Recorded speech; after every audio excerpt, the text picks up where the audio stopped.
all of these organizations who started investing in AI were saying that, we're not really seeing impact from this AI investment. We're not sure if this is actually worth it. And that really struck me. This is not really a technology challenge. It's a human readiness challenge. It won't be perfect. It won't be ready for you to just ship it off to your leadership, but it gets you 70% there. I think that so many of us do tasks that are meaningless, brainless tasks, and we feel good because we've checked the box in Asana or a project management tool. We feel like we've accomplished something. But we're not actually doing critical thinking.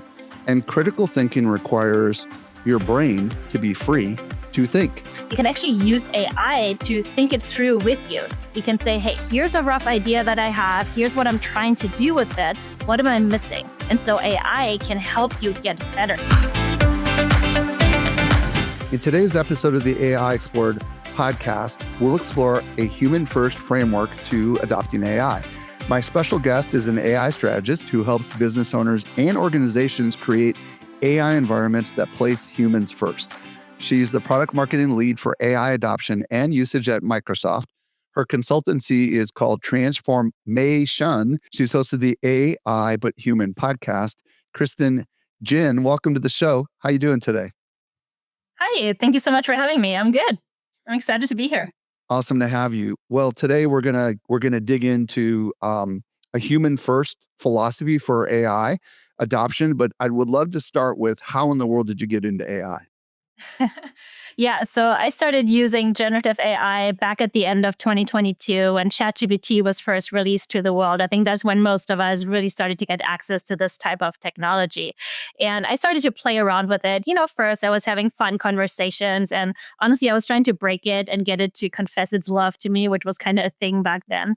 But I quickly pivoted because I was so amazed with the conversations you could have with a machine that I tried to see how I can use it in more useful ways, both at work and in my personal life.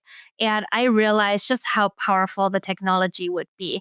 Around the same time, you also started to see research that people who are using generative AI at work were being more productive. The quality of their work was improving, etc. And so in my mind, I thought, wow, this technology is really going to change how we work and how we live as well.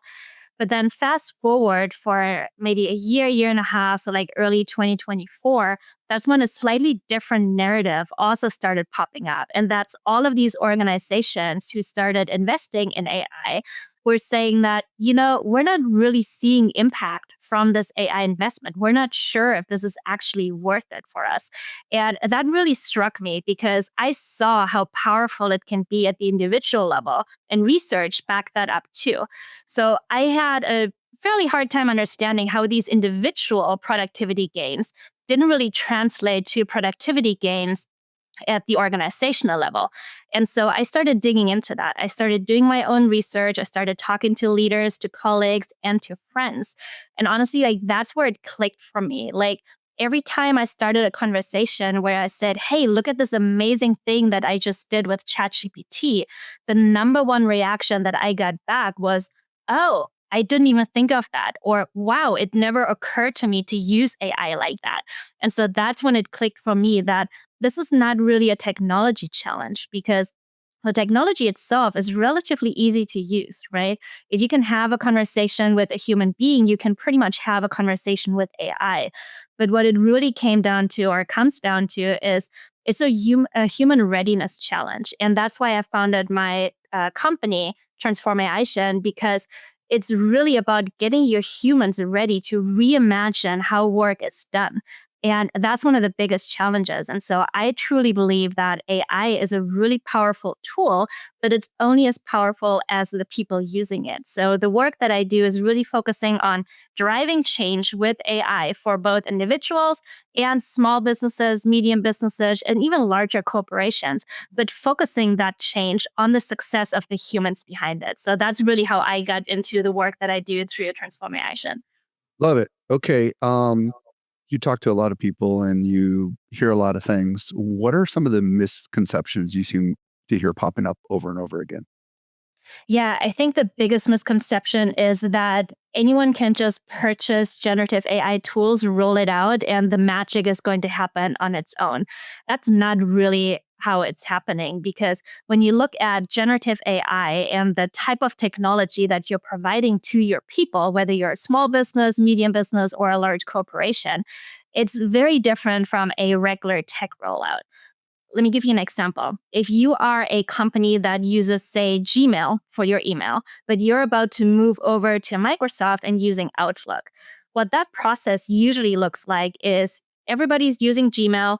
You start rolling out Outlook.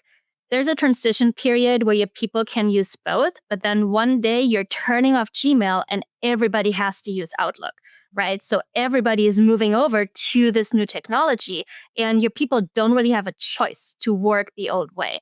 It's very different with generative AI because a lot of times it doesn't replace old technology. It's just giving your people a new way to work. But because they have worked a certain way without AI their entire career, what you're really asking your people is you're asking them to change. And that change is actually really hard for a lot of people. And I think that's where the misconception of, oh, we can just buy it and roll it out and the magic is going to happen is really holding a lot of companies back from really achieving what's possible with AI.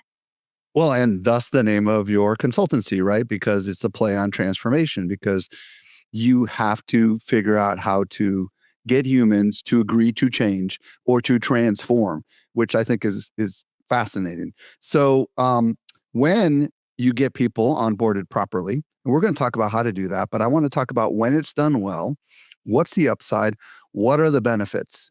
What are the things that are waiting for those listening who are able to employ maybe what we're going to talk about today? Yeah, I think there are a lot of benefits at different levels too. If you look at the organizational level, there's actually a lot of research that shows that those companies who are ready to embrace AI and who are doing a good job rolling it out and getting the people to actually use it, they have a competitive advantage. I think it was Accenture. They did a recent study that showed that those organizations who are ready for AI, they see a 2.4 times higher productivity gain than organizations who don't embrace AI. And anyone who participated in a study with, I believe that was McKinsey, the participants said that if they have generative AI at work, their productivity goes up by 80% because they can now focus on more strategic work. They can get things done faster. And so at the organization level, it's really important to start embracing AI to get these competitive advantages, really. At the individual level, it's more about like reimagining how your work gets done. Like imagine all of these tasks that are just draining your energy because they're tedious, they just take a long time, but they don't really require you to think a lot. Like I don't think AI is at the point yet where it can actually do a lot of like very critical thinking, but those tasks, like if you have a report that you have to write, say at the end of the quarter, it'll take you maybe a day, two, sometimes three, just to get all the information you need for it, start writing it because you start with a blank page, right? But imagine if you can use AI to do the first draft.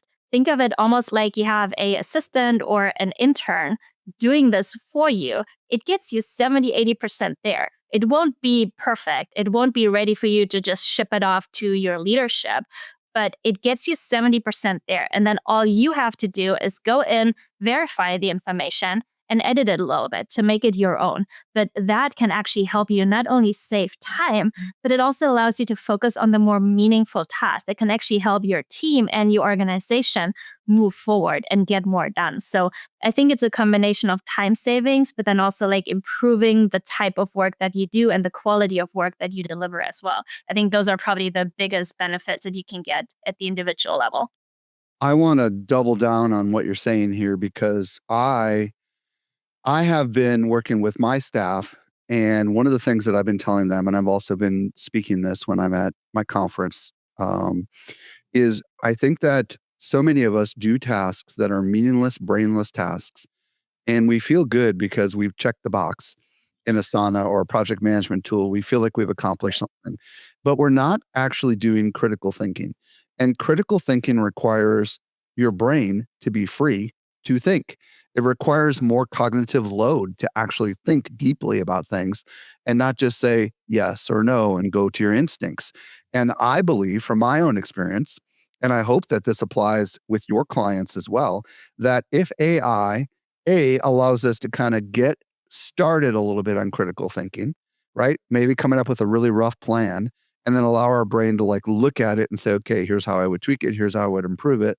Or if AI allows us to move some of the things off of our plate that are not really things that require critical thinking so that we can allocate actual human time. I feel like these are huge advantages to leaders and huge advantages to people that work for businesses because they become more valuable. I'm just curious what you think about that. Yeah, absolutely. But I think in addition to that, you can also look at generative AI like a thought partner. Like, yes, it can get you started and give you, a rough framework, for example, that you then react to, you flesh it out, you build it out a little bit more. But if you already have an idea that is just in your mind, for example, and you haven't really had the time to, put it to paper or to really, go through all the different details that are, part of that idea, you can actually use AI to think it through with you. You can say, hey, here's a rough idea that I have. Here's what I'm trying to do with it. What am I missing? What's missing from this plan that I haven't thought of before? And so AI can help you get better. And that kind of goes back to improving the quality of the work that you do.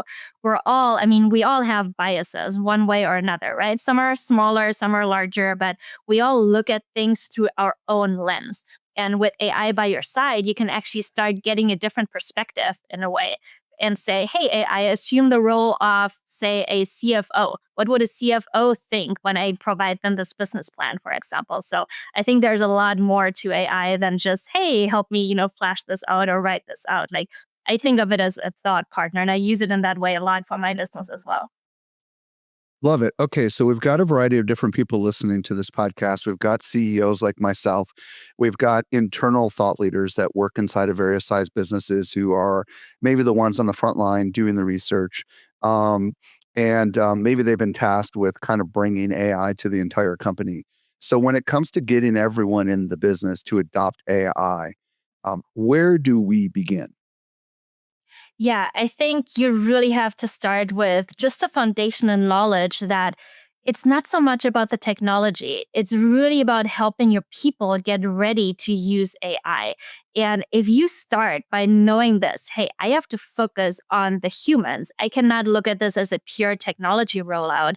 I think that is probably the best thing that you can do for yourself and for your organization as well, because that will allow you to understand that it's a change management challenge because, like I mentioned before, you're really giving your people a different way of working.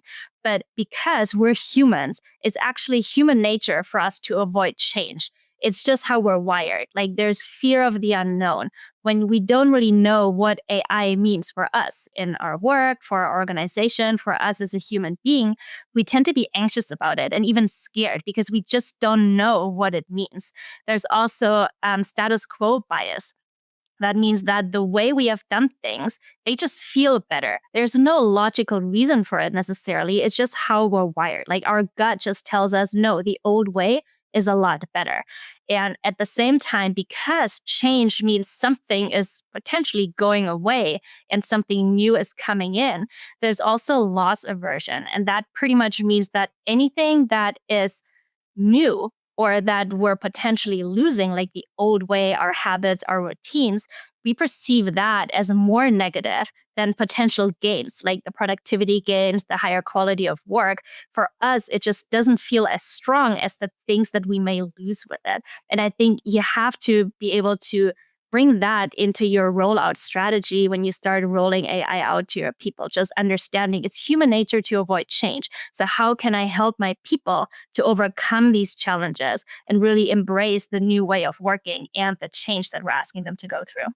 Real quick, I know that you're watching this video because you want to master AI, but let's be honest, AI feels overwhelming, right? Which tool, which workflow, where do you even start? But while you're figuring it out, there are marketers in your industry becoming invaluable to their organizations. They're not working longer hours. They've just mastered AI implementation, and that's given them true job security. Here's what made the difference: the AI Business Society. It's where you get practical training from expert practitioners who show you real workflows, not theory. You join a community of marketers solving the same problems you're facing. You get access to strategies you can implement immediately. You go from overwhelmed to confident, from confident to indispensable, from indispensable to untouchable. You're the one your boss turns to, the one getting the first pick on new projects, the one whose position is secure. Want that? Check out aibusinesssociety.info to learn more.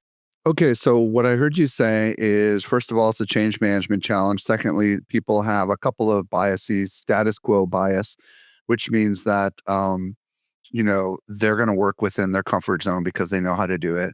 And loss aversion means I don't want to lose something that I perceive as valuable because I don't perceive the other thing to be more valuable, which I love. So what are the kinds of people that we need to be thinking about? Because this is something that we spoke about when we were prepping, that there's different kinds of quote unquote people inside the organization that we need to think about. But before we go there, how do we take these three things? Well, actually, maybe you could sew the whole thing together. Knowing we're working with humans and knowing these people, like we'll come back to how we can sew in these preconceived biases or notions that we know people have, and like we'll come back to that. So, what are the different kinds of people we're going to be dealing with? Because you've come up with some categories. Yeah, that's a really good question because we're all humans, right? We all deal with change differently. And so I tend to see three different types of users when I work with organizations. The first one, I call it the champion user. Like they're the ones who are really excited about AI. They couldn't wait to get access to the tool and they're in it every day. They're actively trying to find ways to use it. They're playing around with it. They discover new use cases. And they're the ones who are really reimagining how their work gets done. When you start rolling out generative AI tools like Google Gemini or Microsoft Copilot, and you look at your usage data in the beginning, those champion users are the ones who will drive the most usage for you right from the beginning because they're just so excited about it. On the complete opposite side, you have what I consider the reluctant user. They're the ones who are either not interested in AI at all, they just couldn't care less about it, or they're skeptical because they may have tried it before, but it didn't work for them. A lot of times that may have been very likely because their prompt wasn't good or they tried to use it in a way that is not really intended to, and it didn't give them the response that they expected. They didn't know that it was really the prompt that wasn't good, but for them, the thought just manifests that, oh, this is not worth my time. It doesn't work. It's not worth it. And so those are the ones that you will have to almost convince to actually give it a shot and to start using it. They're the ones who will need the most hand-holding from you as an organization or as a leader to show them, hey, here's what you can do. You have to really walk them through every single step of the way. In the middle, you have what I call the curious user. They're open to AI. They are not as excited as the champion user, but they're also not as reluctant as a reluctant user. So they're the ones who are playing around with it a little bit. They may find one or two things that work for them and they will start using AI for those one or two tasks, but they're not actively out there experimenting with it like the champion user is. But if you provide them with a prompt, a use case, and say, hey, we tried this, this works, here you go, they will be happy to start using it and, going through that sometimes painful change, but they're open to it. They just need a little bit more hand holding. So these are kind of the three different types of users that I tend to see. And the challenge, I mentioned it's a human readiness challenge, is for your organization, you have to find a way to speak to every single user, no matter if they're the champion user, the reluctant user, or the curious user. You have to be able to find a way to present AI to them and the benefits that they can get out of it in a way that speaks to them. And I think that's one of the challenges that a lot of organizations struggle with, because when you look at enablement teams, for example, they're usually the ones that see the value because they're, more in technology. They will start using it more. So for them, it just seems natural to start using the new technology. And sometimes it's hard for them to understand that there are some people who have a hard time with change, and we have to speak to them a little differently. Okay, so I want to ask some clarifying questions. Let's imagine this is a pie chart with all three of these users. We've got, the champions are the ones that are the most excited. the reluctants are the ones that are the most skeptical, and then you've got the curious, which are the ones that are open. How would you put this in a pie chart, just based on your experience working across different organizations? Yeah, I think most of the users are on the curious side. Like it's a spectrum, right? It's not like you're right here if you're a curious user. There are some users that are very curious and some that are just open enough to fit into that bucket. So I would say that most of them are going to be in that curious one. Like you have to just show them what's possible because they will not actively go out and explore on their own. But if you're an enablement team or a leader and you can say, hey, here are 3 use cases that apply to your specific role. Here are some prompts that you can start using. They're probably open to that. They will play around with it and they will adopt, maybe not everything, but a good portion of what you're showing them. The smaller portion, I think, are the champion users that are just super excited. And there's always going to be a bucket. I think the bucket of the reluctant user really depends on, honestly, your industry, I think, because there are some industries that are a little bit more tech forward and that are more on the, front line of innovation. And then there are others that are just traditionally, a little bit further behind the times when it comes to technology. So I think it depends on, how big your reluctant bucket is, just based on, your own industry, but as well as the culture that you have created within your organization. If you're more, hey, let's experiment together, and it's okay if you fail, meaning, hey, it's okay if you tried something with AI and it didn't work, we'll learn from it and move forward. I think that will probably reduce the number of reluctant users you have versus if failure is seen as something that you absolutely want to avoid in your organization. So I think there are a lot of different um, parts that Ooh, will play a role. I like that. So if you're an organization that prides yourself on high quality, we never fail, you're going to have a big reluctant bucket here because they're going to see this as a path to mistakes, right? Exactly. Um, so it seems to me like, if I was to guess, the champions is like 1 to 2% is probably what I'm guessing, a super tiny fragment. And then the curious is like 50 to 70% if you're lucky. And then the remaining is reluctant, but the reluctant might be really, really huge if you're an organization that's extremely traditional and you just don't have like any room for experimentation. Is that kind of what I'm hearing you say? Something along those lines? Am I close? Yeah, I think so. I'm not sure if it's 1 or 2%. I think it's probably more like 5 or 7%, at least based on the conversations that I have had. But yeah, I think, that's pretty much accurate. I love it. I was going to go with 5% for Jenkins, but that's a pretty big chunk depending on how big your company is. Like, so okay, so how do we? I'm just going to stay on this a little bit. How do we, knowing that the biggest bucket is going to be of is the curious, right, and then the reluctant is even a bigger bucket. How do we move people from reluctant to curious? Do you have any tips on that?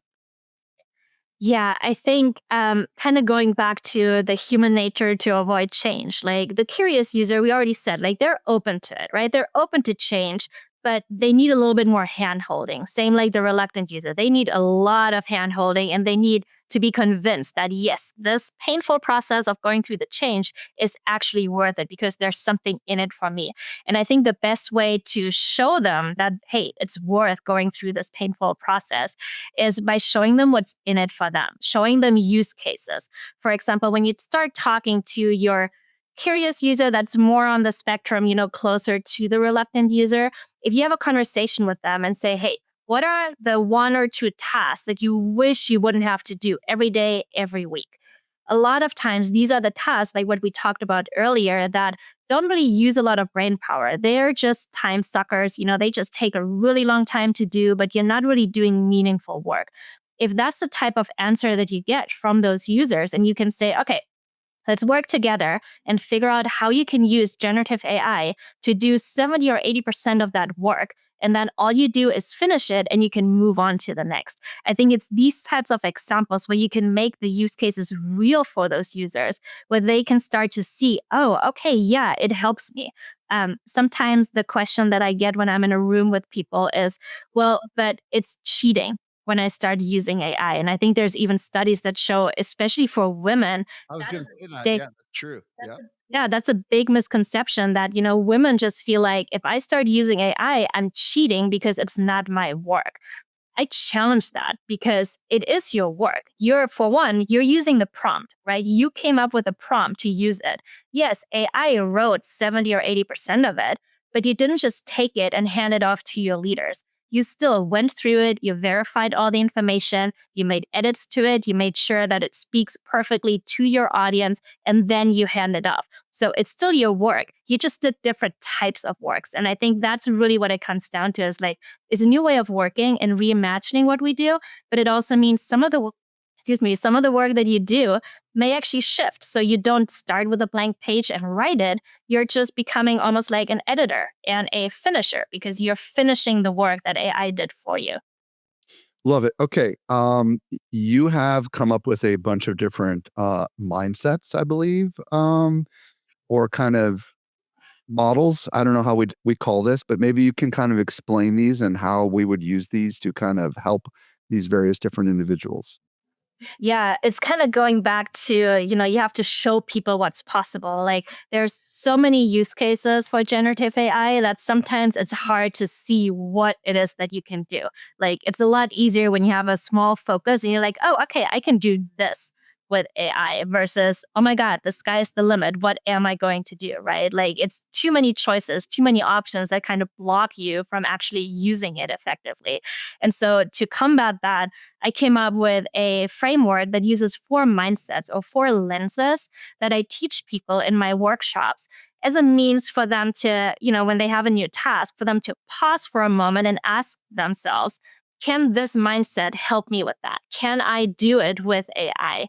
And the 4 mindsets that I developed are really meant for that. Like you don't have to sit there and say, oh, I'm using this mindset to do it. It's more a framework of helping you identify that, yes, AI can help you with the task. Um, there are 4 of them that I developed. And the first one is what I call the assistant mindset. And that's really when you start using AI to help you get things done faster. It's your assistant that you're basically handing the work off and they come back saying like, hey, here it is. Go and, finish it up like we talked about. The other one is the explorer mindset. And that is really helping you use AI to think in different directions, like get different perspectives, weigh the pros and cons, etc. There's the editor mindset, which is helping you use AI to make something that you already have better. That can be something that you created on your own, or it can be something that you started with AI, say through the assistant mindset.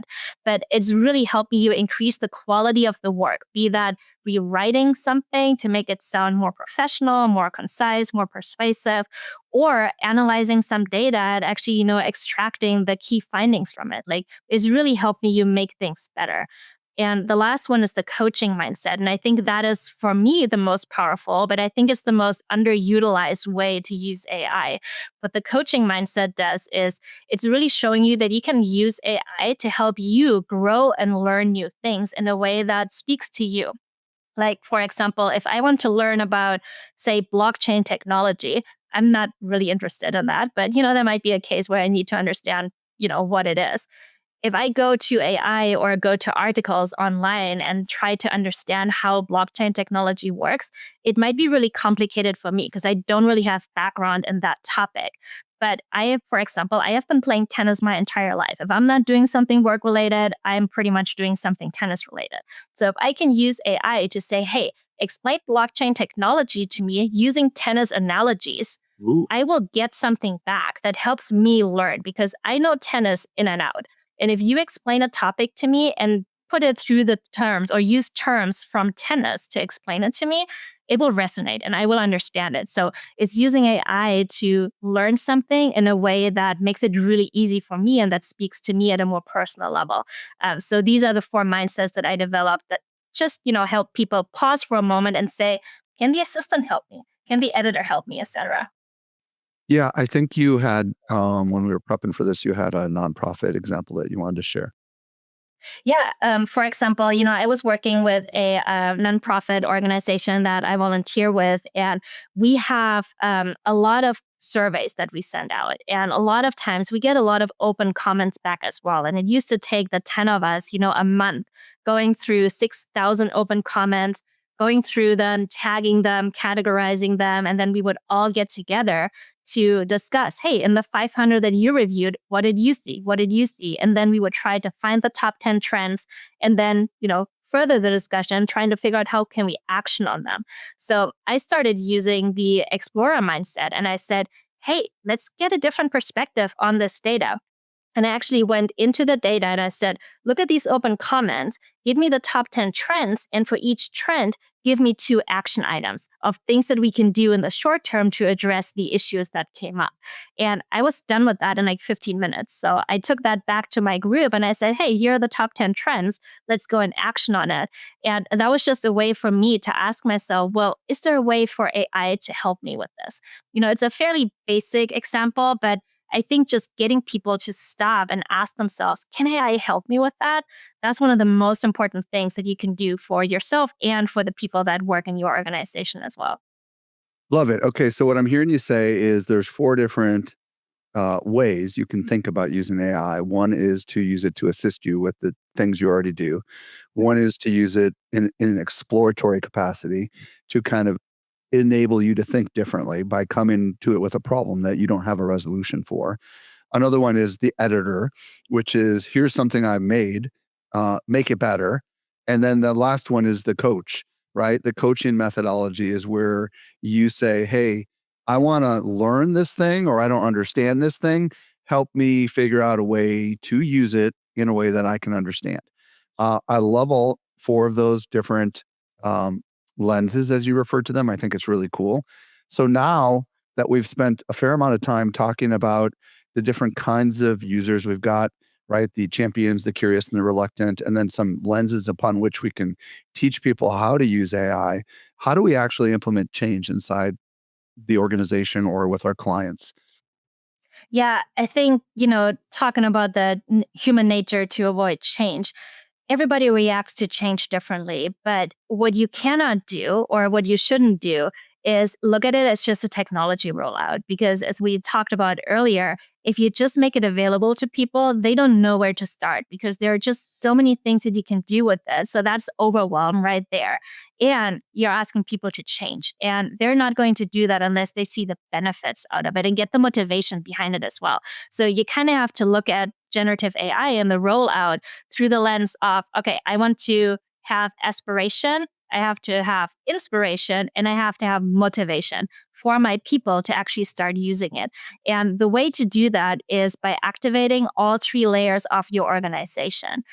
What I mean by that is the framework that I developed is really helping you activate your leaders to help lead that change from the top down. Activate your enablement teams and your champions. So those who are actively using AI and you who are probably the most expert in generative AI, help them to inspire the change from within and then building it from the bottom up. And that's where your people are starting to reimagine how their work gets done. So you really have to look at all 3 layers to lead from the top down, inspire from within, and build from the bottom up. And if you do that, you're really building a foundation that speaks to everybody in your organization at all levels. Okay, I want to dig in a little deeper on all of this. Um, you said start with your leaders and your champions, but you said there were 3 layers, and I'm not sure I caught all 3 of them. So can you go through those again? There, I got the champions and I got the leaders. What's the other layer that you were talking about? Yeah, of course. So it's leading from the top down. That's where your leaders will come in and lead the change. Inspiring from within. That's where your enablement and your champions come in because they're the ones who will discover the use cases and actually start showing what's possible. And then building from the bottom up. That's where your users are coming in when they start to reimagine how their work gets done and actually start using AI every day and building those AI habits as well. So these are the 3 layers that I use in my framework. Okay, so are these 3 different paths or are these simultaneous paths? Help me understand that a little bit. They're parallel, but also simultaneous. So it really depends on where your organization is. Usually, what I do is I start with the leadership. And the reason for that is during times of change, people tend to look to their leaders to see what is going on. Why is this a priority? Why should I go through this painful process of changing? And if your leaders, for example, aren't actively using AI or they're not really talking about it, that sends a message to your people. And that message is, it's not important. I don't have to go through this change because my leaders don't care. But let's imagine that your leaders are actively using AI and making that usage visible. It doesn't mean that they're constantly saying, hey, look what I did with AI. But let's imagine that, say, you have a monthly meeting where the entire team comes together. If your leader sends out a email ahead of before that meeting, and there's a little note that says agenda was generated with the help of AI. That makes it visible. It's not intrusive, but it makes it visible that, oh, my leader used AI for this. If they then kick that meeting off for the first 5 minutes and say, okay, I want to hear how AI helped you this week. What is a win that you had with AI? That shows that they actually care about their people using AI. It's not huge, right? It's just 5 minutes, and they're just asking for people to share their success stories. But it does a few things. It shows that, one, my leader cares about AI being used in our day to day work. And it helps me actually reimagine how I do work and get in front of my leaders to show that. And the third piece is, whether that's a champion or a user sharing that win, it actually helps inspire others. Because let's imagine Bob just reinvented how he does his, say, monthly expense report. If he started doing that with AI, but nobody knows about it, is it really happening? Nobody knows about it. So who knows if AI is really helping Bob, right? But if he comes to that meeting and says, hey, I just saved 30 minutes every week because I'm now using AI to do my expense report, that makes it visible. And that means that win that Bob had at his desk is now spreading across the organization because everybody's aware of it. And so that's where the leadership comes in. Like, they play a really important role in making AI visible and providing people a North Star that they can align to and understand why they're being asked to change. I think that is really important, but something that most organizations don't even think about when they start rolling out AI. I love this. As the CEO of my business and someone who is very motivated to employ AI change, Yeah, um, and with you as well. You motivate your people as well. We were talking, yeah. I do. But at the same time, it's very easy to just send an email saying we're going to go do AI and then move on to my job as a CEO. And that's not enough. And I like what you're doing here, which is to recommend that it's continuous message that's getting implemented and integrated into the regular comms from the leader. Now, some people listening work for the leader. Um, do you recommend that they go on a special mission and meet with the leader and say, hey, let's agree that you're going to take on this extra role?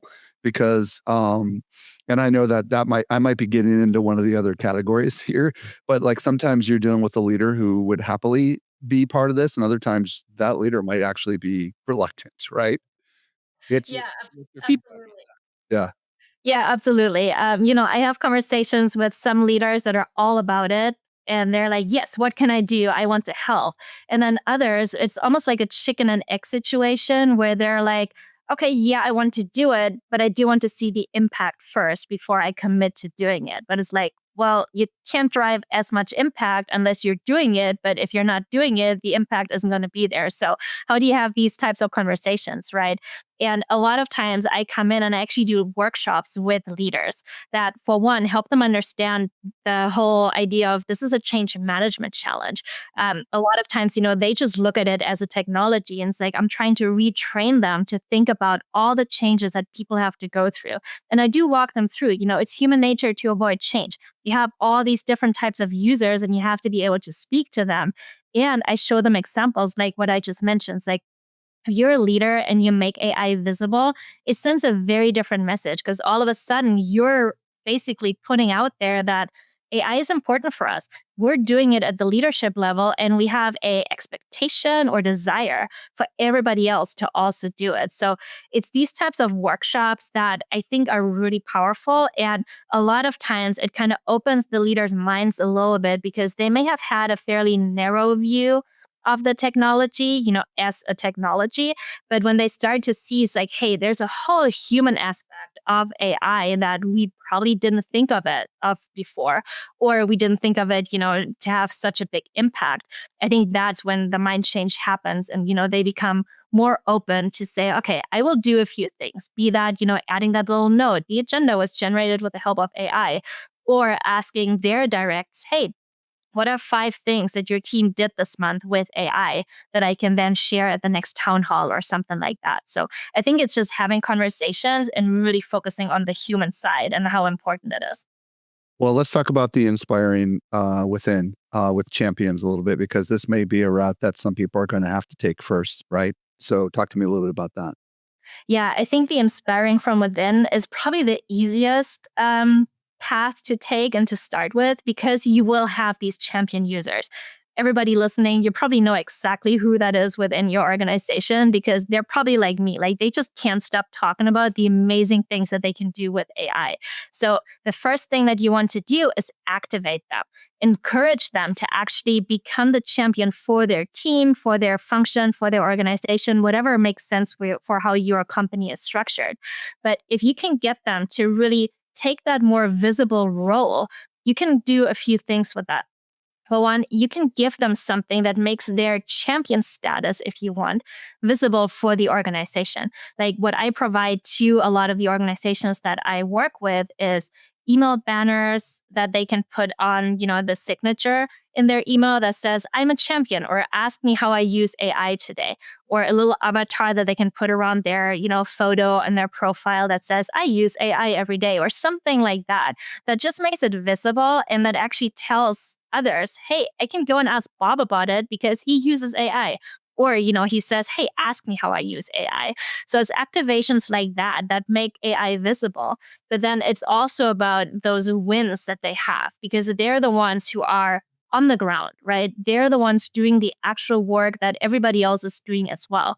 But they're reimagining how that work gets done with AI. So if they're the ones who have, say, going back to that report example that I have, or the expense report example, if Bob has a series of prompts that help him with that, it should be fairly easy for him to say, hey, here's a prompt, go and use it, and pass it on to the rest of his team, because everybody's doing expense reports at the end of the month. And so if he can create those prompts, create a prompt book that everybody has access to, it pretty much opens the door for other users to go into that library of prompts, pick one or two, and knowing that, hey, these prompts work. Like, they work for Bob, so they will work for me. I don't have to do the hard work of coming up with a prompt myself. So I think that's where the inspiring from within comes in, where the champion users are reimagining the work. So let them help others be inspired to do that as well. Any tips on the bottom up building? Yeah, I think that is really where it comes down to. You have to help users build habits. And, that is one of the hardest things. Like, we all know how hard it is to unlearn a bad habit and build a new one, right?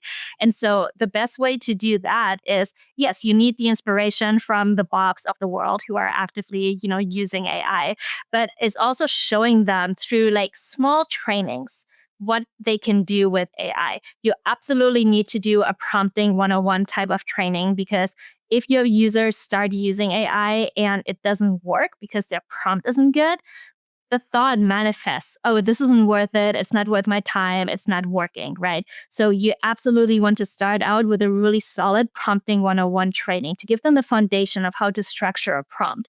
But after that, you have to help them with tips and tricks of how to actually start building these habits around using AI. And like the workshops that I do with both teams and individuals actually finishes with, how can I start building AI habits today? And it's just ways to like build new routines. Like, say, every morning you commit to doing one prompt a day. It doesn't have to be anything super complicated, but just commit to, say, as you pour your coffee in the morning, start using a prompt, whether that's, hey, what's the weather today? Or if it's a Monday, hey, I have a really tough week coming up with a lot of deadlines. What's a strategy that I can use to make sure that I keep these deadlines, that I'm focused throughout the week, right? It's things like that that will actually help them build habits around using AI. And then what I also tell people is, because you're unlearning an old habit and building a new one, it will be hard in the beginning or hard-ish in the beginning because nobody is an expert right from the get-go. So yes, you would expect if you think of like star ratings that the first few times you use AI, you may get 3 stars, maybe some 2 stars. Like you will probably not immediately get 5-star ratings for the output that you get back, but that's okay. So if you start, for example, tracking your progress, and I do that through journaling, which is what I tell people to do as well. Imagine that every day or once a week, you can start it weekly as well. You put down what you use AI for, like what's the use case you used, and what's a star rating you would give it. You will see that in the beginning, you will have a lot of fairly easy use cases and, maybe some 2 or 3 star ratings. But if you do this every week, you will see that fairly quickly, not only will your use cases become more complex because you get more comfortable with it, you get more familiar with what's possible, you will also see the star ratings go up. You will see 4 stars, maybe some 5 stars as well. And if you see that, like visually see that, hey, I started off, say, a month ago with a lot of very easy prompts I tried, but I only got 2 star ratings. I stuck with it. And now I get more complex projects and I get 4, sometimes 5 star ratings. That makes me feel good as a human being, right? Because I see, wow, look at this progress that I'm making. And I think that can be a really powerful tool as well, just something for people to reflect on the work that they do and realize, wow, I'm getting better at this. I'm actually having fun with it too. I think that's going to be really important as well. Kristin, there's so much gold in that mind of yours. This has been absolutely spectacular. If people want to connect with you on the socials, what's your preferred platform? And if they're interested in possibly working with you, where do you want to send them? Yeah, absolutely. You can find me on LinkedIn. Just find me for Kristin Ginn, or you can go to my website as well at transformation.com. I think there will be a link in the description as well. And there are a lot of good resources for you as well. Like if you're interested in the framework that I walked you through, you can download an ebook that kind of walks you through what the framework is, how it works, and how we might be able to work together as well. And if you're an individual or a smaller business and you're just interested in some workshops, there's a whole section there for AI for humans type of workshops that's really focusing on like not the tech jargony type of trainings, but really making it approachable and relatable. So yeah, go to my website and connect with me on LinkedIn. Absolutely. Kristin Ginn, Ginn, for those that are listening, thank you so much for sharing your wisdom with us today. Yeah, absolutely. It was such a pleasure to have me. Thank you.